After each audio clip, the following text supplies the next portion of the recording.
Une fois n'est pas coutume, c'est en pleine campagne qu'on démarre à côté d'une jolie église pour ses coulisses d'une entreprise. Vous avez reconnu l'église, c'est Sargé-les-Lemans, magnifique, qui vient de fêter ses 30 ans. Il s'agit de Sofam, dirigé par Philippe Crespin. Bonjour. Bonjour.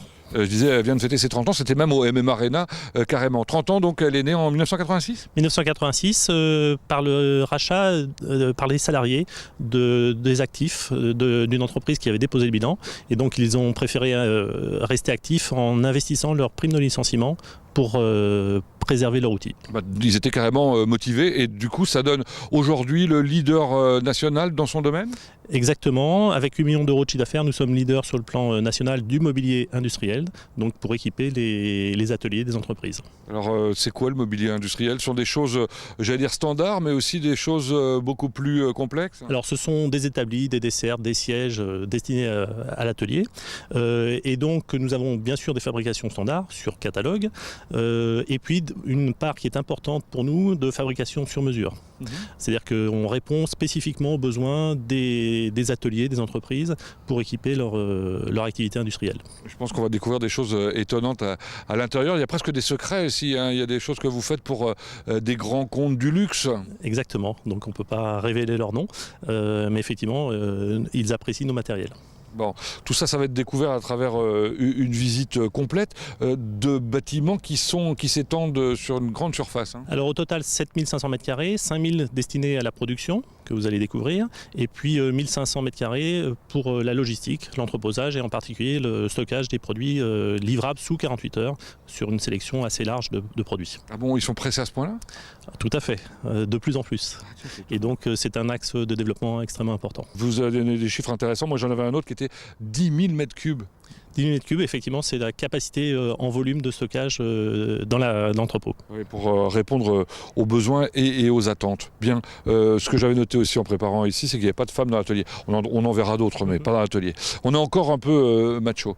Merci, on se retrouvera tout à l'heure à la fin, évidemment. Allez, c'est parti. D'ailleurs, c'est une femme qu'on va retrouver maintenant dans le showroom.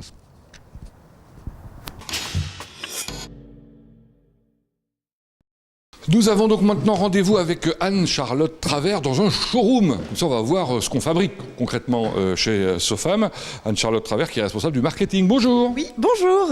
À propos de marketing, on vient de changer l'identité visuelle? Tout à fait, nous avons changé l'identité visuelle, le logo Sofam, et on a sorti un nouveau catalogue en septembre. Ah, un catalogue effectivement qui montre ce que vous faites en série, en standard. Combien de pièces? On a 2000 produits dans le catalogue. 2000 références. 2000 références. Bon, c'est sans compter évidemment tout le sur-mesure que vous faites pour des clients divers et variés. Là, c'est le showroom qui présente le standard. Exactement, les produits standards. Bon, par exemple, cette gamme de mobilier bleu, ça marche bien ça dans l'industrie, le bleu. Le bleu, oui, RAL 5015, qu'on retrouve beaucoup dans les industries. Alors avec des établis? Alors des établis, là on aperçoit la gamme SI. Donc ce sont des SI qui sont réglables en hauteur. Celui-ci est réglable par crémaillère et celui-ci est réglable par manivelle.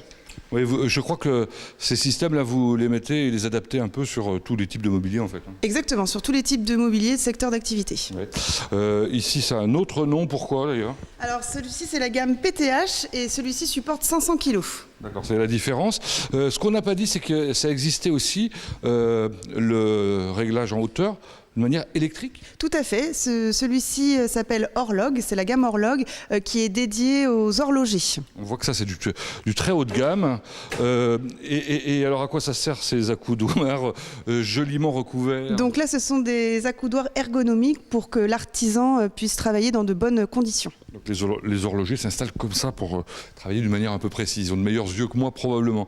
D'autres produits de gamme, des desserts? Donc, des dessertes mobiles. On a également des rangements, donc des armoires à tiroirs, des vestiaires, mais également des sièges et assis debout. Bon, ça fait beaucoup de choses tout ça. Ce que je vous propose, c'est qu'on aille découvrir de quelle manière on les conçoit et surtout comment on les fabrique. Merci Anne-Charlotte.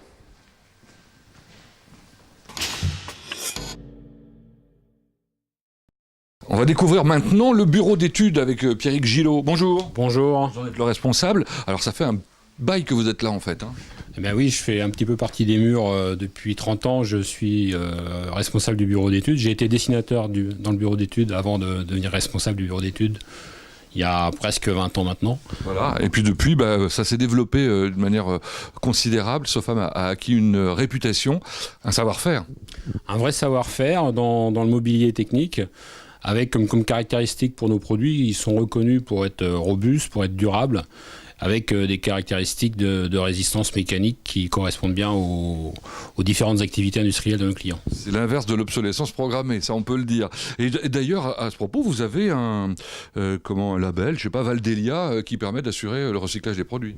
Alors Valdelia, effectivement, on a adhéré à cet éco-organisme qui permet d'assurer à la fin de la vie de nos produits, alors nous, en l'occurrence, c'est très loin, mais qui est un fonds de collecte d'une éco-participation qui permet de financer la filière de fin de vie du mobilier. Vous êtes par ailleurs certifié sur de nombreux domaines. On est certifié donc en tout premier et depuis presque 20 ans. Nos produits sont certifiés NF Mobilier Technique, donc c'est une certification produit. On est depuis 10 ans maintenant NF Environnement sur le mobilier. Et bientôt 10 ans également, 7 ans pour être précis, PEFC pour la partie bois et origine de nos bois. Pour terminer, 2 mots sur l'innovation. C'est pas un 20 mots chez vous, il y a un mur d'innovation. Derrière moi, il y a des dessins assez extraordinaires. Vous n'arrêtez pas de phosphorer pour proposer des choses nouvelles. Et oui, on phosphore sur différentes pistes. On phosphore à travers nos produits nouveaux, qui vont rentrer dans le catalogue, et au quotidien sur des produits personnalisés où on offre des fabrications spécifiques qui vont répondre à différentes problématiques de nos clients au quotidien. Bon, merci Pierrick. Allez, on va découvrir maintenant la production, c'est-à-dire la fabrication si vous préférez, avec Dominique Etiambre. Bonjour. Bonjour. Alors, vous êtes le responsable de la production, ça fait combien de temps que vous êtes là? 7 ans. Déjà, le temps passe vite. Alors là, on domine littéralement l'usine. Dans cette usine, Dominique Etiambre, en fait, on travaille 2 types de matériaux. Oui, tout à fait. Nous travaillons avec le bois et l'acier. Très bien. Et pour ce faire, tous les matins, je crois reconnaître le lieu, vous réunissez l'ensemble de l'équipe? Voilà, tous les chefs de ligne, on se réunit tous les matins à 9h. Une réunion qui dure 5-10 minutes dans laquelle on expose les problèmes rencontrés de chacun la veille et de voir comment les résoudre et anticiper la production du jour. Alors les chefs de ligne, ça veut dire qu'il y a plusieurs parties, on va dire, dans l'atelier. Chef de ligne, ici, c'est quoi la ligne Là, la ligne, c'est la partie découpe-pliage où il y a 3 personnes. D'accord. Un petit peu plus loin. Là, on a la partie soudure. Ouais. Donc, on a 7 personnes qui travaillent dans ce secteur. Beaucoup de compétences, donc on a différentes techniques qu'on verra plus tard. 3e partie plus récente, visiblement, en construction. La partie montage, préparation de commande, où là, on a 4 personnes. Je reconnais des cabines de peinture, d'après moi. Tout à fait. Et là, on a également 4 personnes. Et puis enfin, on va changer de bâtiment parce qu'il y a encore d'autres parties de l'usine. Je vous laisse passer en premier. Allez-y. Waouh! Bel atelier! Alors là, il y a du bois. Tout à fait, on a différents types d'épaisseurs, différents types de produits, du mélaminé ou de l'aggloméré. Combien de personnes travaillent dans cet atelier? 2 personnes travaillent dans cet atelier. Ah, seulement 2 parce que c'est particulièrement bien équipé en termes de matériel alors. On a un centre d'usinage qui nous permet de faire le plateau complet. Ouais. Bon, on va découvrir ça tout à l'heure, puisque maintenant on va aller voir chacun des chefs de ligne et puis on va découvrir poste par poste. Merci Dominique Etiambre.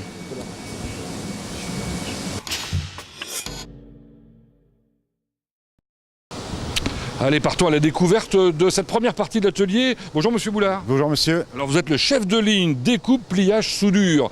Donc ça veut dire qu'on fait de la découpe. La découpe. Alors celle-là c'est une presse amenage qu'on appelle. Elle découpe des rouleaux en plusieurs bandes. Ouais. Elle fait des SI, des PTH et des montants SI. Elle sert qu'à ça cette machine-là. Très bien. Alors il y en a plein de machines justement. Puis alors certaines plus sophistiquées que d'autres. Elle est énorme celle-là. De quoi s'agit-il? Celle-là c'est une découpe laser. Elle travaille aussi bien la journée que la nuit. Toute seule? Toute seule. La nuit, on met les sécurités, elle coupe jusqu'à 20 à 25 feuilles, suivant l'épaisseur. Et alors là, la particularité aujourd'hui, c'est que vous travaillez un matériau qui est un peu plus compliqué, on va dire. Okay, voilà, parce que c'est l'inox. Ça demande beaucoup de sérieux, parce que c'est des plateaux inox qui doivent être mis sur des plateaux DSI et que ce soit un revêtement propre. Ouais. Donc il faut à la fois de la dextérité, du soin.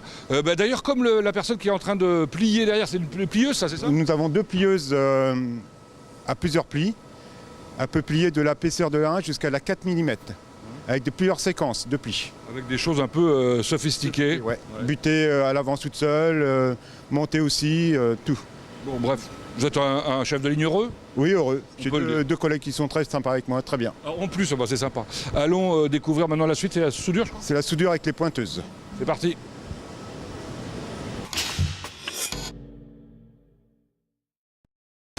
Allez, on va à la découverte de l'atelier qui occupe le plus de personnes, je crois. Bonjour Franck Legendre. Bonjour. Combien de personnes ici?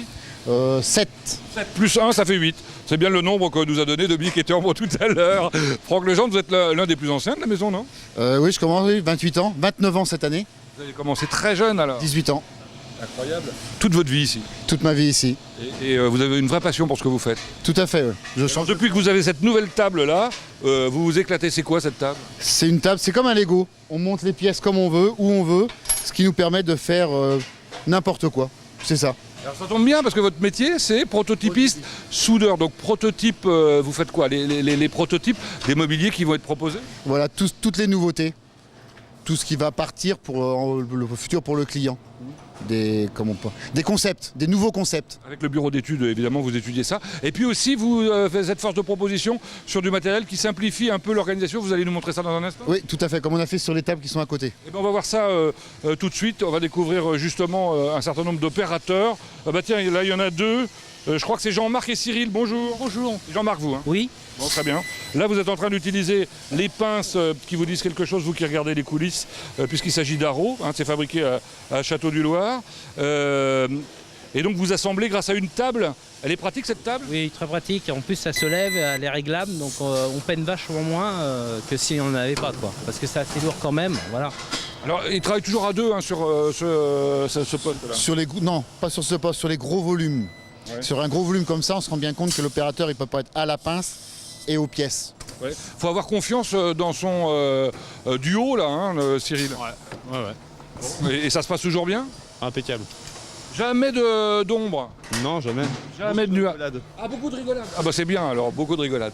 Bon, cette table, donc, c'est vous qui l'avez conçue, hein, la table qui monte toute seule. Tout à fait, oui. Là aussi d'ailleurs, sur le poste de Michael, je crois, hein, vous avez conçu un système qui permet de plus facilement travailler. C'est un système qui permet de tourner la pièce à 360 degrés dans les deux sens. Comme ça, l'opérateur, lui, n'a plus à bouger et plus à fatiguer. Donc on gagne 20-30% de productivité, mais on gagne énormément en fatigue. On continue la visite de l'atelier avec là-haut, on aperçoit le robot soudeur. C'est un robot, c'est automatique alors? C'est automatique, on a deux plateaux qui tournent, on peut souder deux pièces différentes. Et ça a le très gros avantage de pouvoir mettre une personne non qualifiée à l'opération.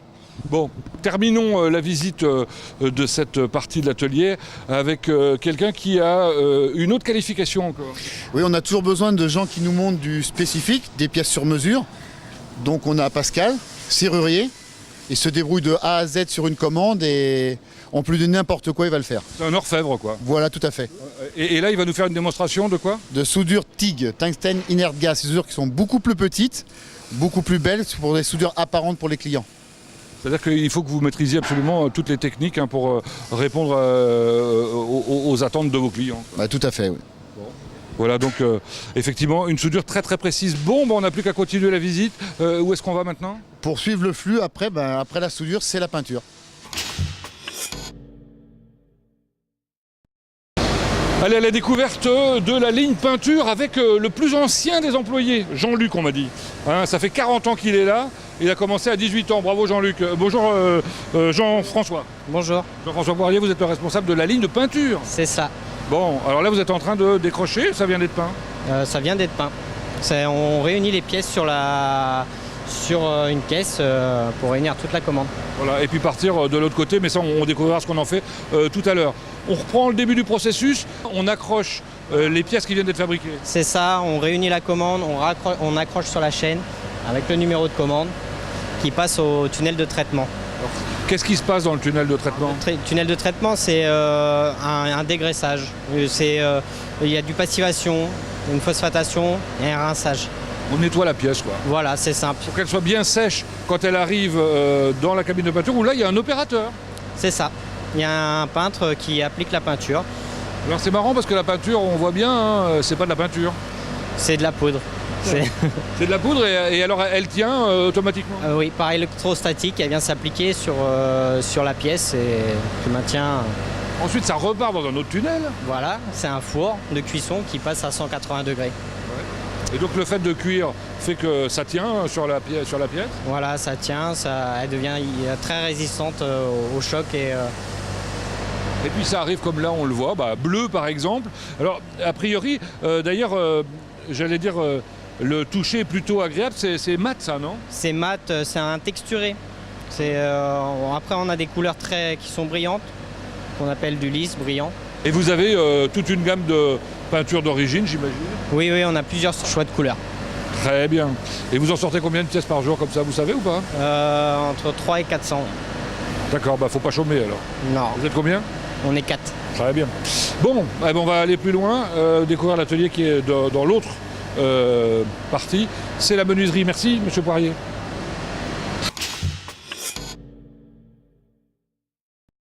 Ah, j'ai trouvé une mobilette. Enfin non, ça ne doit pas être ça. Il va nous expliquer probablement de quoi il s'agit. On est dans la menuiserie qu'on va découvrir avec Bruno Goulet. Bonjour monsieur Goulet. Bonjour. Vous êtes tout seul ce matin? Exactement, oui. Mon collègue est absent pour des raisons diverses. Donc voilà. Donc aujourd'hui, je suis tout seul. Très bien. On va essayer de découvrir avec vous ce qui se passe dans ce grand bâtiment autour du bois. Alors le bois, il arrive ici. D'ailleurs, c'est avec la mobilette que j'utilisais là qu'on le déplace. C'est une ventouse. Donc avec cette machine, on prélève le plateau et on l'amène sur la machine pour la découpe. Donc ça, c'est une découpe simple, on va dire. Simple, voilà. C'est la mise par rapport à une commande. On met nos plateaux aux dimensions. Alors les plateaux, ensuite, on les recouvre. Et pour les recouvrir d'un matériau quelconque, il faut le coller. Voilà, tout à fait. Avec une à pression, on projette de la colle néoprène dessus. Et on peut déposer dessus des stratifiés ou des revêtements. Très bien, qu'on a ici de chaque côté. Voilà. C'est pas la seule méthode d'encollage, puisque vous avez aussi une encolleuse là, je crois. Ici, voilà, nous avons une encolleuse de face à colle blanche qui nous permet d'aller encore plus vite, c'est-à-dire de déposer les revêtements dessus, une face et l'autre en même temps. Et en même temps, voilà. Ça gagne du temps évidemment.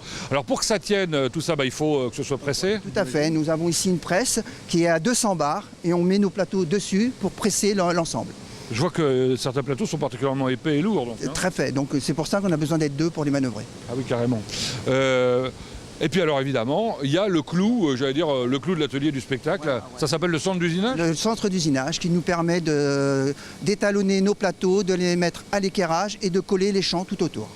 Alors ça c'est drôle parce que c'est automatique. On colle ça se fait tout seul, il n'y a pas besoin de manipulation. Ça se fait tout seul, oui, la machine travaille toute seule, mais bon, il faut donner quand même un petit peu de surveillance quand même. Voilà. Et ça fait combien de pièces par jour ça? Donc le matin, je tourne autour de 25 plateaux et l'après-midi pareil. Mais alors on fait aussi du sur-mesure, on l'a dit, et là on arrive sur des établis alors haut de gamme en quelque sorte. Voilà, donc là vous avez des pinces pour un client, une demande. Ici, donc la personne défait la pince et permet de positionner son tissu ici, de le resserrer et pouvoir travailler dessus pour le rapprocher. Donc ça peut être du tissu, ça peut être aussi du cuir. Toute une série de pinces pour de la maroquinerie haut de gamme, on peut dire.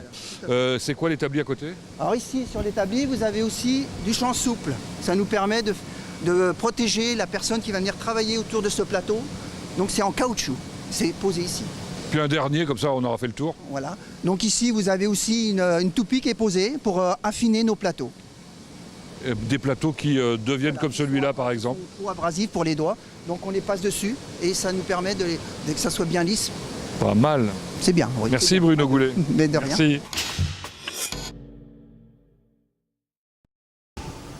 Nous voici maintenant dans l'atelier montage avec Stéphane Verrier. Bonjour. Bonjour. Vous êtes le responsable de l'atelier. Je vois des gens derrière qui savent faire. Qu'est-ce qu'ils font? Alors ici c'est l'atelier où on fait tout l'emballage et le montage de nos produits. Alors eux particulièrement? Alors eux ils sont en train de monter des établis et donc ils font le montage de toute la partie mécanique. C'est-à-dire les vérins qui permettent aux établis de descendre ou de monter et d'être particulièrement confortables. Il y a des clients d'ailleurs qui font les montages eux-mêmes, hein, je crois. Alors peut-être pas de cette partie-là d'ailleurs. Oui, sur des établis plus basiques, on va faire juste l'emballage chez nous et après les clients s'occupent de faire le montage dans leurs entreprises. Alors l'emballage c'est pour l'expédition, vous avez des établis ici qui sont prêts à partir, les plateaux sont envoyés à part évidemment du reste. Alors on envoie le tout en même temps. mais on a une partie emballage pour les plateaux et le montage bien à part des établis. Merci pour ces explications. On va aller voir maintenant une autre partie de l'expédition et du stockage d'ailleurs. Ça s'appelle le bâtiment 48 heures.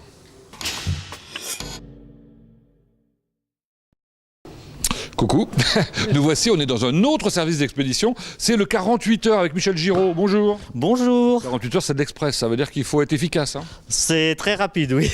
Alors, vous préparez des commandes comme celle-là, ça peut être des commandes diverses. Oui, souvent c'est des établis, c'est des servantes, c'est des produits multiples qui sont rassemblés pour former un établi, un poste de travail. Donc ça veut dire que dans l'immense stock qui est là, vous devez savoir où sont chacune des pièces et aller les chercher une par une. Voilà, et les ramener, les regrouper et les expédier. Après les avoir emballés. Après les avoir emballés. Ça fait pas mal de choses en même temps quand même. Oui, c'est du travail. Et tout ça d'une manière express, comme l'interview d'ailleurs. Merci Michel. À la découverte maintenant du service commercial qui est dirigé par Jean-Manuel Darocha, ici présent, qui est en train de préparer une réunion. Bonjour. Bonjour. Une réunion de commerciaux, ils sont au nombre de combien? Ils sont 5, plus un directeur export. Ça veut dire que vous avez découpé la France en régions? Elle est divisée en 4, et puis on a une partie Île-de-France Nord. Alors on n'a pas encore tout à fait parlé un peu avec Philippe Crespin, mais de votre clientèle, quelle est-elle? D'abord des distributeurs, j'imagine? Oui, tout à fait. Une grosse partie de notre distribution qui est importante pour nous, avec des enseignes au niveau national, dont 2 grandes enseignes qui sont Orexad et Descours et Cabot. Et après, on a aussi la partie VPCiste, avec par exemple Manutan. Ah oui, Manutan qui s'est ouvert sur les collectivités, je crois. Tout à fait. Manutan qui a racheté depuis peu Camif Collectivité, qui s'occupait vraiment de tout ce qui était collectivité, les écoles. Et puis alors vous avez des grands comptes dont vous vous occupez, et c'est pas rien ces grands comptes, puisque ce sont des gens du luxe, de l'aéronautique, alors ceux-là on peut pas les citer, et puis d'autres que vous pouvez peut-être citer? Oui, par exemple Thales au niveau national, et après on a des appels d'offres et des accords cadres dans différentes enseignes, MBDA, le Conseil Général du 92, le Muséum d'Histoire Naturelle et le Musée du Louvre. Alors je sais que depuis quelques temps, la stratégie commerciale a évolué considérablement. On parle maintenant de promos chez vous? Oui, des promos. Donc depuis que M. Philippe Crespin est arrivé, donc Sofam fait des promos, des déstockages, et ça porte leurs fruits avec une augmentation du chiffre d'affaires. L'argument massu, c'est le livraison 48 heures? Le 48 heures est une partie importante pour nous. On a refait le nouveau catalogue qui est sorti et présenté aux commerciaux depuis une semaine et qui va être distribué chez les clients à partir du début janvier. Pour terminer, ça se passe bien? Le chiffre d'affaires est en progression? Oui, il est en progression. On espère faire encore mieux cette année. Bon, comme ça, on va pouvoir aller voir un PDG heureux, probablement. Merci.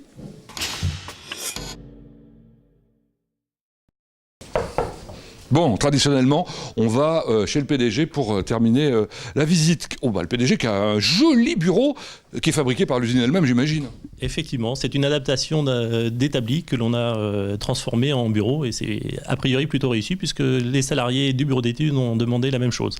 En effet, Philippe Crespin, en tout cas, merci de nous avoir accueillis pour cette découverte d'une très jolie entreprise. Alors, juste 2 mots quand même sur les choses qui fâchent éventuellement. On a vu que vous utilisiez évidemment des cols, de la peinture, etc. Comment vous abordez les problèmes de traitement autour de l'environnement? Alors c'est un point extrêmement important pour nous. Pierre Gillot intervient dans ce domaine et est très moteur. Et l'ensemble de l'entreprise adhère vraiment à ces valeurs environnementales. Aujourd'hui, on fait extrêmement attention. Il n'y a aucun rejet à l'extérieur. Tout est retraité. Et nos produits, notre démarche est certifiée NF Environnement, etc. Donc on est vraiment très très attentif à ce sujet. Bon, l'environnement que vous voyez de très haut, en général, je crois que vous avez une petite passion, je le vois à travers le Air Corsica à côté de moi, pour l'aviation, non? Oui, c'est une passion familiale. Je pratique l'avion et le planeur. Et donc,